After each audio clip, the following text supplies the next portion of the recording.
সুপ্রিয় দর্শক আসসালামু আলাইকুম। খাদ্য রং চ্যানেল থেকে আপনাদের সকলকে জানাচ্ছি স্বাগতম।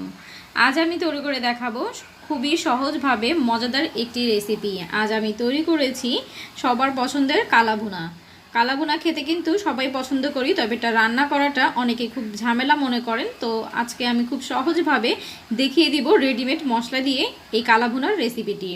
আশা করছি ভিডিওটি আপনাদের কাছে ভালো লাগবে। ভিডিওটি ভালো লাগলে চ্যানেলটির পাশে থাকবেন। তো চলুন তাহলে দেখে নিই কিভাবে আমি কালাভুনাটি তৈরি করে নিয়েছি। কালাভুনা তৈরি করার জন্য প্রথমে আমি একটি হাঁড়িতে 1.5 কেজি গরুর মাংস নিয়ে নিয়েছি এবং মাংসগুলোকে আমি রেগুলার কাট করে কেটে নিয়েছি। দেখতে পাচ্ছেন আমি মাংসগুলোকে খুব ভালো করে ধুয়ে পরিষ্কার করে নিয়েছি। আমি যেই পাত্রে রান্না করব সেই পাত্রেই মাংসগুলো নিয়ে নিয়েছি। এখন এর মধ্যে আমি 2টি তেজপাতা মাঝখান থেকে কেটে দিয়ে দিচ্ছি এবং দিয়ে দিচ্ছি 4টি এলাচ এবং 8টি গোলমরিচ, দিয়ে দিচ্ছি 6টি লং আর দিয়ে দিচ্ছি 3 টুকরো দারচিনি। এখন দিয়ে দিচ্ছি এখানে 1 চা চামচ ধনিয়ার গুঁড়ো, 1/2 চা চামচ জিরার গুঁড়ো। এখন দিয়ে দিচ্ছি 1/2 কাপ পরিমাণ কাঁচা পেঁয়াজ, দিয়ে দিব 1/2 কাপ পেঁয়াজ বেরেস্তা। এখন দিয়ে দিচ্ছি 2 চা চামচ আদা বাটা, 1.5 চা চামচ রসুন বাটা,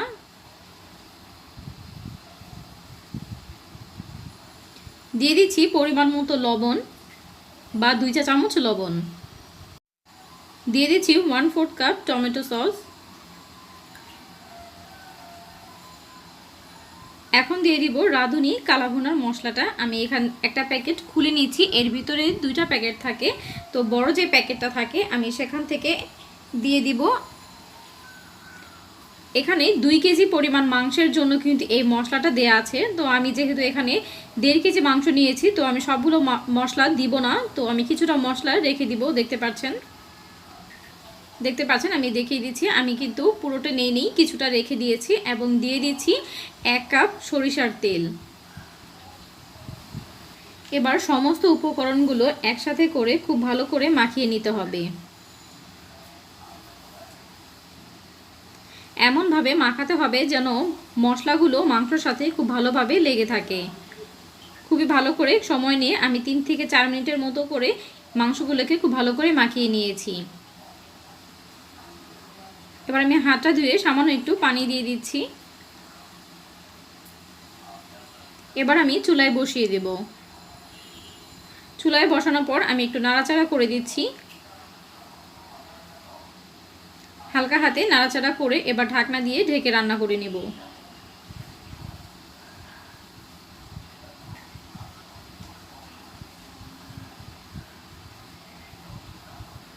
কিছুক্ষণ পর ঢাকনাটা খুলে নিচ্ছি এবং ভালো করে নাড়াচাড়া করে দিচ্ছি।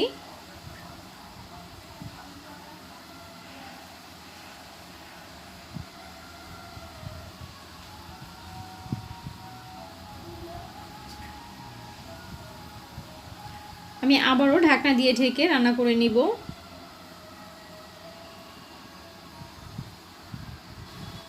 আমি আবারও কিছুক্ষণ পর ঢাকনাটা খুলে আবারও নাড়াচাড়া করে নিচ্ছি। মাংসগুলো কোনোভাবেই যেন নিচে লেগে না যায়, তাই বারবারই নাড়াচাড়া দিয়ে নিতে হবে।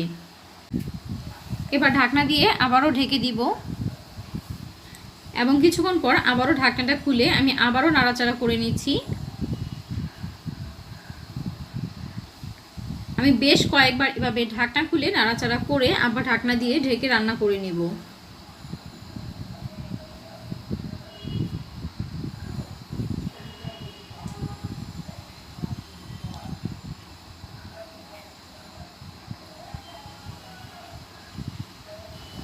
দেখতে পাচ্ছেন আমি অনেকটা সময় নিয়ে কিন্তু মাংসগুলোকে কষিয়ে নিয়েছি। এখন এই পর্যায়ে আমি মাংসগুলোকে খুব ভালো করে সেদ্ধ হওয়ার জন্য পরিমাণ মতো পানি দিয়ে দিব।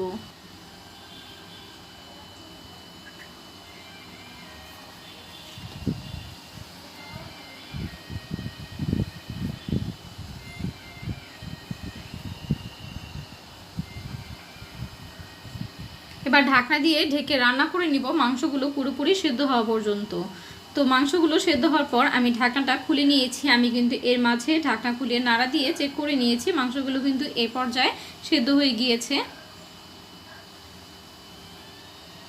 আমি আবারও ঢাকনা দিয়ে ঢেকে আরও কিছুক্ষণ রান্না করে নিচ্ছি এবং ঢাকনাটা খুলে আবারও খুব ভালো করে নাড়াচাড়া করে দিচ্ছি।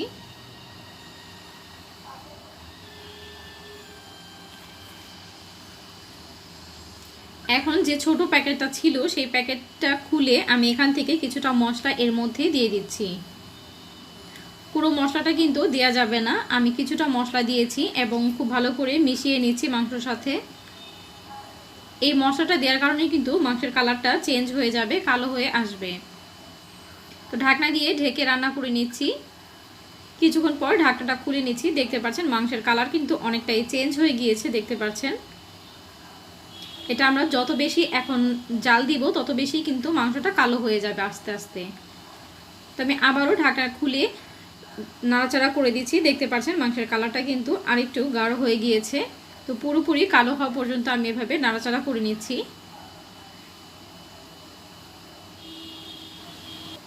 আমি মাংসগুলো তুলে দেখিয়ে দিচ্ছি, এটার কালারটা কিন্তু পুরোপুরি কালো হয়ে গিয়েছে। তাই আমি আবারও নাড়াচাড়া করে নিচ্ছি। মাংস থেকে কিন্তু তেল ছেড়ে দিয়েছে, তার মানে কিন্তু মাংসটা তৈরি হয়ে গিয়েছে খাওয়ার জন্য। তো এই পর্যায়ে আমি মাংসগুলোকে বাগার দিয়ে দিব।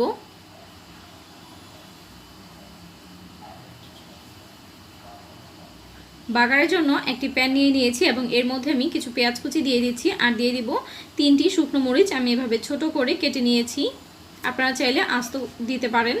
এবার পেঁয়াজগুলোকে আমি ভেজে নেব, ব্রাউন হওয়া পর্যন্ত আমি পেঁয়াজগুলোকে ভেজে নিচ্ছি। দেখতে পাচ্ছেন পেঁয়াজগুলো ব্রাউন করে ভাজা হয়ে গিয়েছে। এখন আমি মাংসের মধ্যে ঢেলে দিব।